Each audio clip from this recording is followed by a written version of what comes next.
Welcome this morning. I'm going to give a quick moment here for folks to go ahead and join the scope this morning. It is Tuesday. Let's see the calendar here.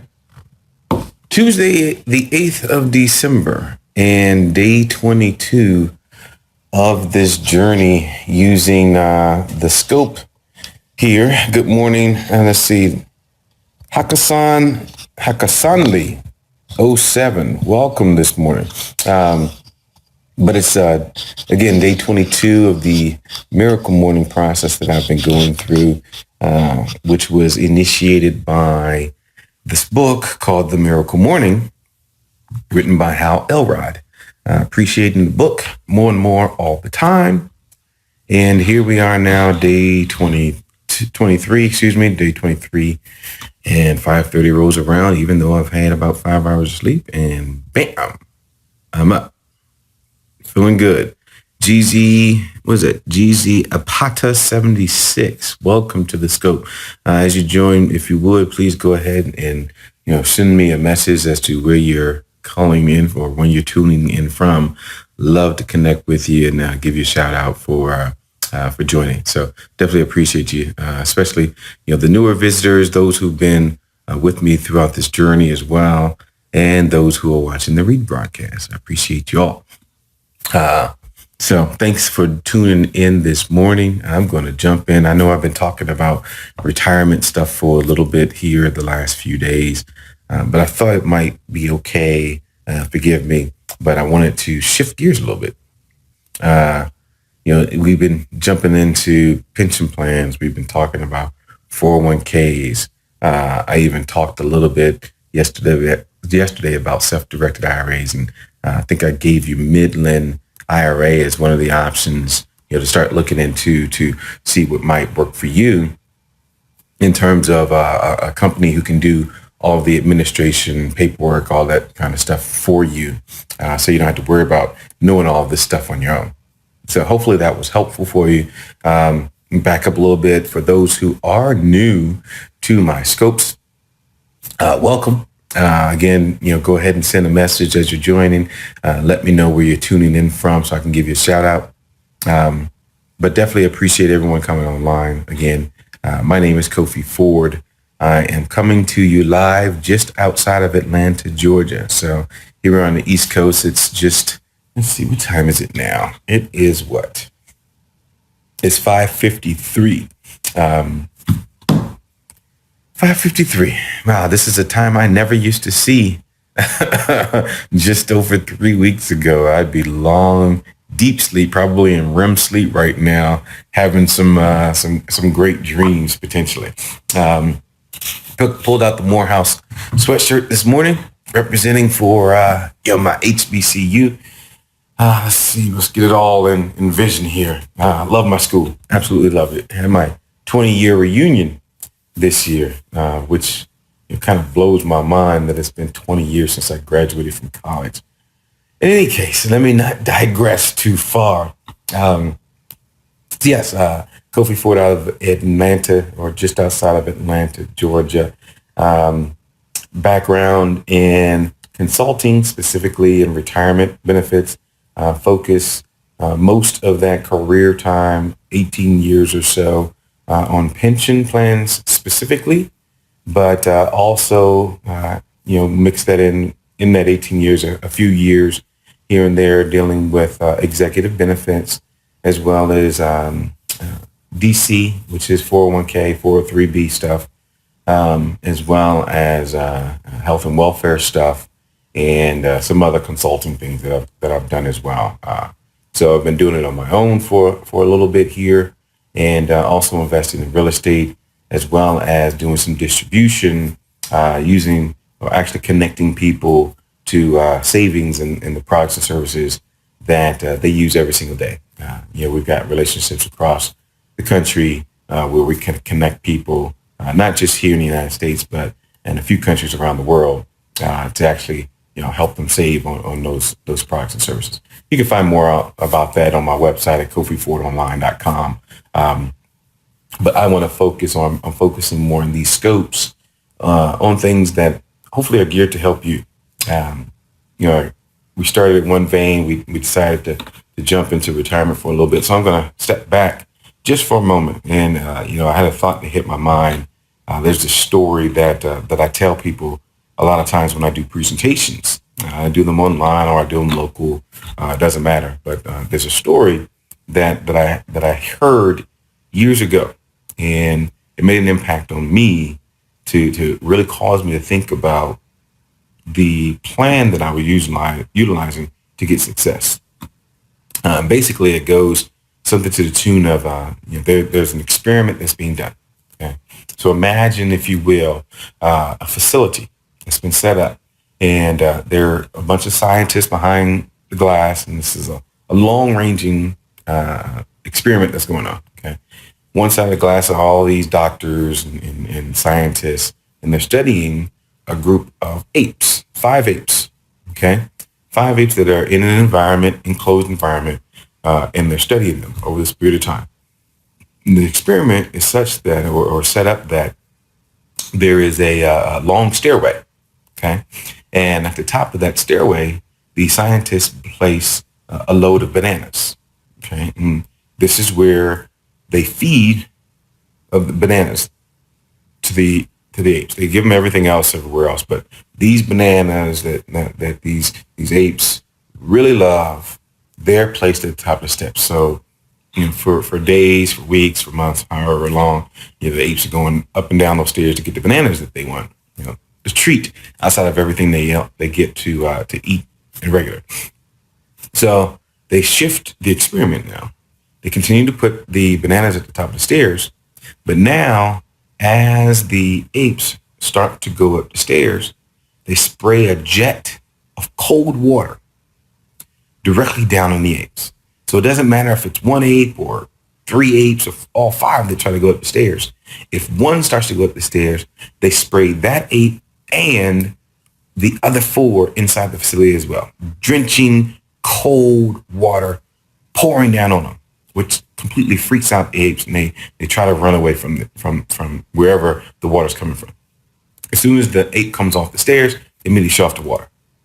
Okay?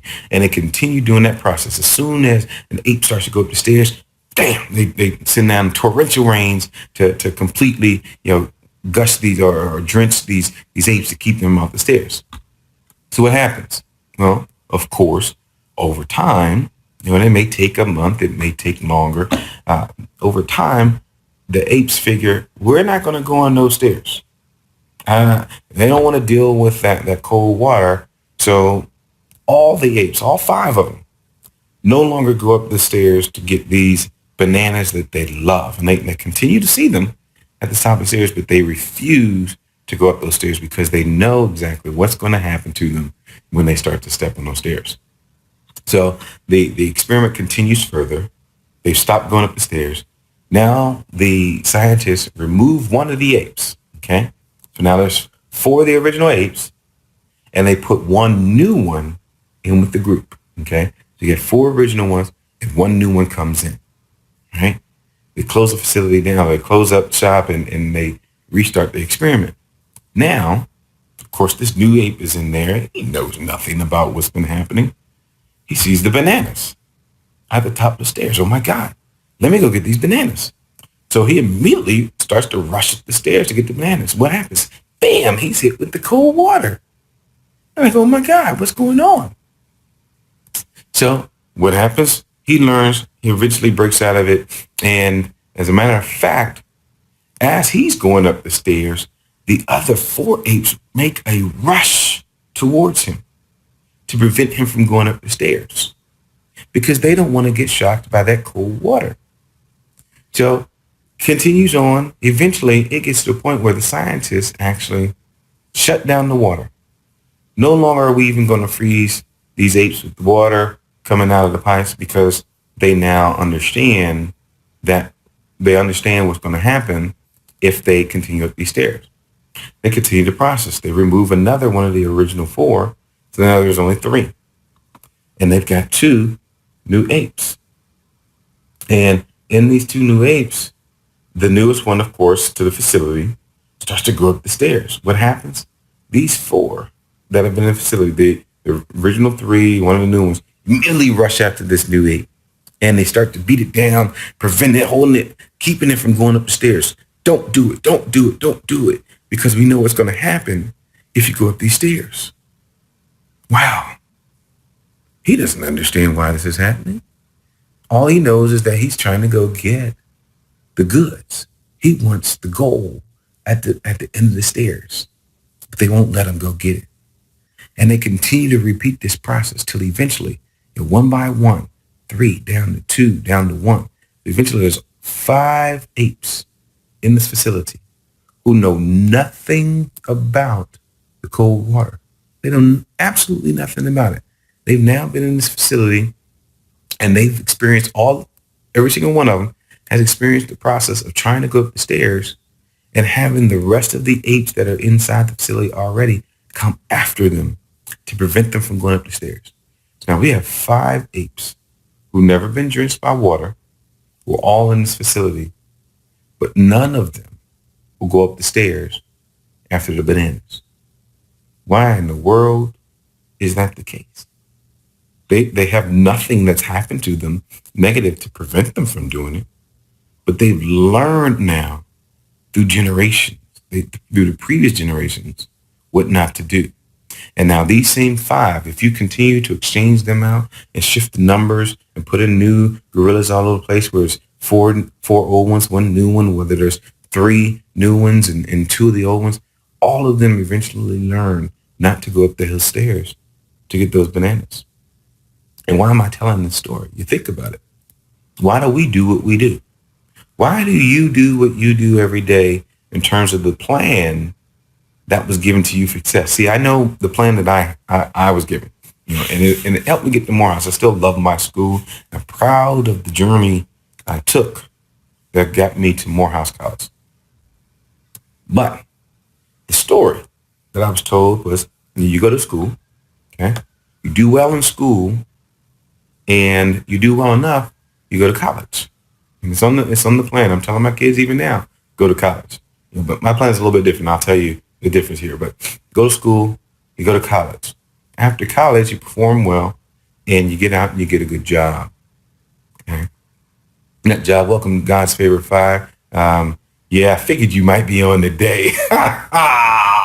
After that game last night, I'm not going to talk about that because I'm sore. I'm sore in my heart this morning after that loss to Dallas of all teams last night. Okay, I'm not gonna pull this. The scope has been going well this morning. I'm gonna stay in the vein I was in. So again, the plan was, do well in school, you get out, you get a good job, and yeah, there you go already. How about them boys? Yeah.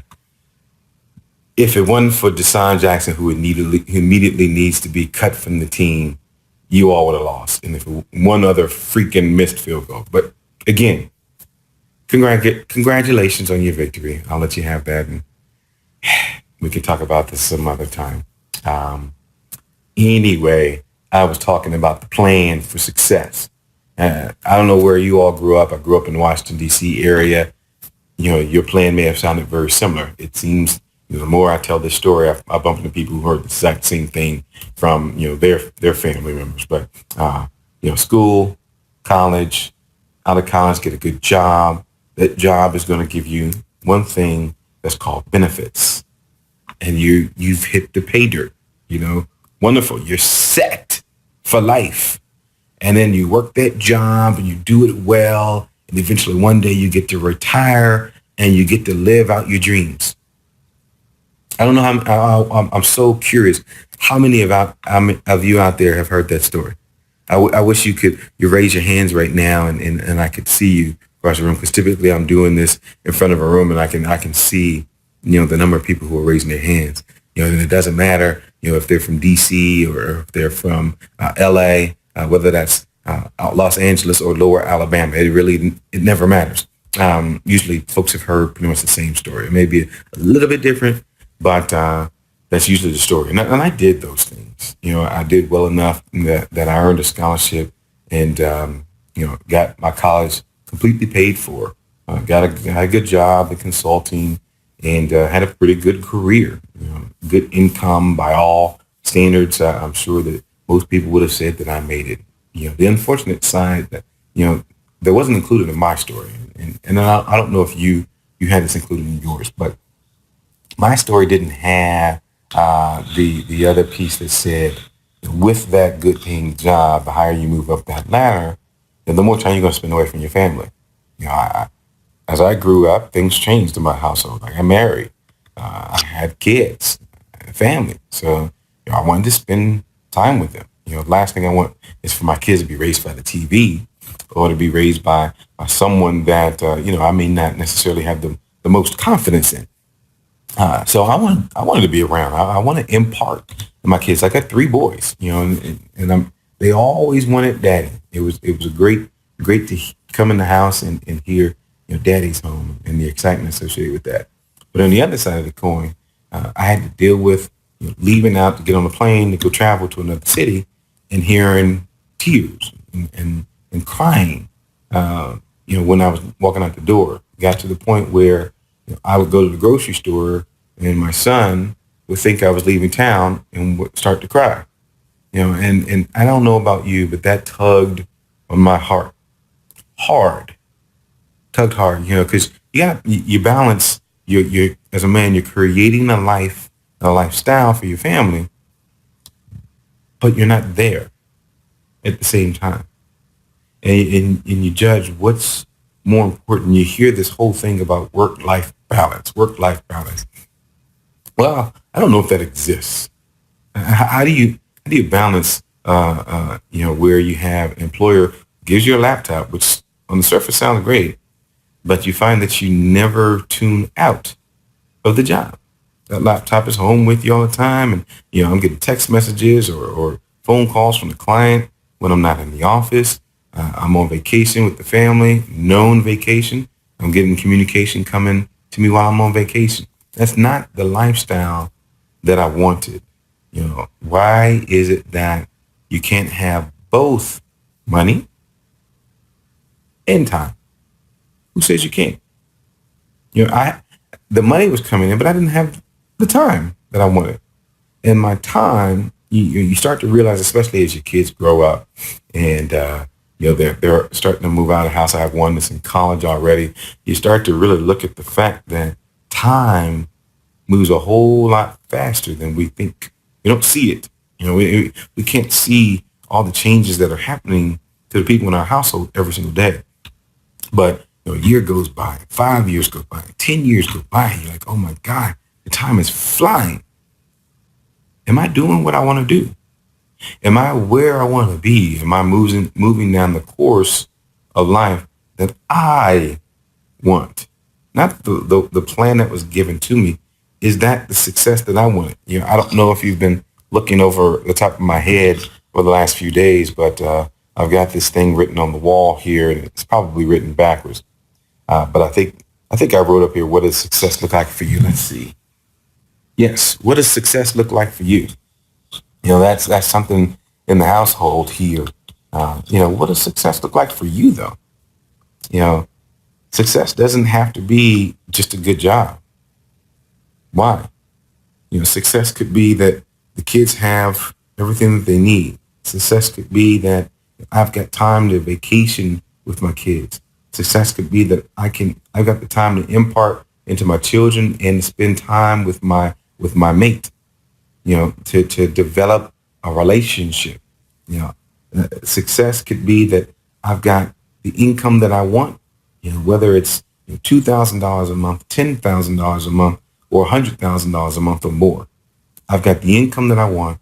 I live the life I've always wanted. I live in the house that I want to live in. The zip code is what I want it to be. The kids are in the schools that I want them to be in.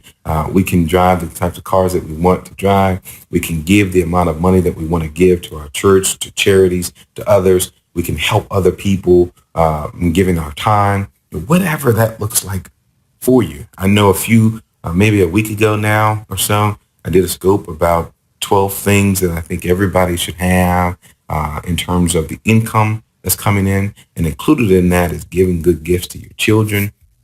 But even outside of the money, I think it's incredibly important to have the time that you need to impart into those you truly care about. You think about what's important, and people always say, "Oh," when I talk to folks anyway, these are the folks I talk to. You ask them what are the top three things are the most important things in your life. Well, God, family, and money. That's usually what I hear. We're doing it this way: God, family, and money. Say, okay, and you start to analyze the amount of time that they spend in each of those areas. Because we show what's important by how much time we spend in those areas. We just do. Okay, we can say what we want, but we show it by where we spend our time. And I can tell you, if you look at that, God's usually not number one in terms of our time output. Family is not number two normally in our output of time. Family is usually number two. I'll give them that in the list. But it's usually, in terms of time, okay, job, family, God. It's out of whack. It's out of order. And if truly, the order for you is God, family, money, I just invite you to do what's necessary to make that shift in your life. Get out, understand that there's a system that's been taught and passed down to you. And you may not even know why you're doing that system. Have you ever thought about that? Is that going to bring you the success that you want? You know, if you can't think of a reason why you do what you do, if it's like those apes, those gorillas in the cage, and all of a sudden, it's just been passed down for so long that you don't go up the stairs to get the bananas, why is it that you're not pursuing your dreams? Why is it that you're not climbing those stairs to get to your goals that you set for you? Where's your success? Is it just that you make $100,000 a year? I mean, that's nice. It's nice. And if you look at statistics, it'll say that you've made it. But the problem is, if you make that much money, I'm sure the car in your garage looks pretty nice too. It's in a garage, so you're in a house. I'm sure the house is pretty nice. And depending upon how many kids you have, there may not be a lot left over at the end of the month. So do you save for retirement? Do you fund college education? How do you do you go on a vacation every year? How do you do it? How do you budget that? And so it ends up being that six-figure income is not what it looked to be. Or is it that getting the six-figure income causes you to be outside of the house so much, you're not making an impact inside the house? The people inside the house don't know you. The people at the job see you all the time. They spend time with you more than anybody else. They know you very well. So I know I've gone over my 10-minute time, and I want to go ahead and wrap up, but I invite everyone to think about the plan that you're on and whether or not that plan makes sense to you after you spend some time really thinking about why you're doing it. Is it one that was just given to you? Has it been passed down for just generations now? And I'm not knocking it. I think that plan was absolutely important. I'm not knocking education. That's not at all what I'm doing here. Education is paramount, as a matter of fact. Again, I love my school, and I hope one of my sons is at Howard. I hope the other two go to Morehouse. That's just the way I think. But I look at education more as a tool. Getting what you need from it to apply it where you need to, instead of going to school to get a degree so you can put it on a resume to go apply for a job. It's just a different way of thinking. But I invite you all to think about that. Look back at all the scopes that I've done. I've got them on Facebook.com/Kofi Ford. It's all out there, even all the retirement stuff. I missed days 1 through 8, sorry. But at least from day 9 on, all those scopes are out there on my Facebook page. You can also find them on my YouTube page. I think that's youtube.com/Kofi Ford. It may be youtube.com/Kofi Ford online. I'll get that and make sure I hone in on that. So I'll mention that the next time I have the right one. But tune in. To all those, hopefully this one was helpful to you and really allows you to do some looking inward. Um, and really deciding whether or not the path that you're on is the one that you need to get you to the goals that you set for yourself. If not, I'd love to connect with you and chat with you more about that and talk about some avenues that may be available to you to get you where you want to go. That don't necessarily cause you to get life out of whack. They don't have you always finding that life is not balanced where everything is work and you try to find time to spend with your family. So it's time to get control of that back in our lives and spend time or invest time where it's the most valuable to give you the biggest return, but not just you, but for your family as well. With that, I'm going to go ahead and close out. Always, I hope everyone has a phenomenal day. I appreciate you so much for jumping online. Looking forward to connecting with you further, getting to know you better as well. Hopefully, this is helping, but also giving you an opportunity to know me better as well. I'm going to go over to the living room now and sweat a little bit and get back in shape. And looking forward to that journey as well as this one on the Miracle Morning Process. Thanks so much and have an absolutely phenomenal day. Kofi Forward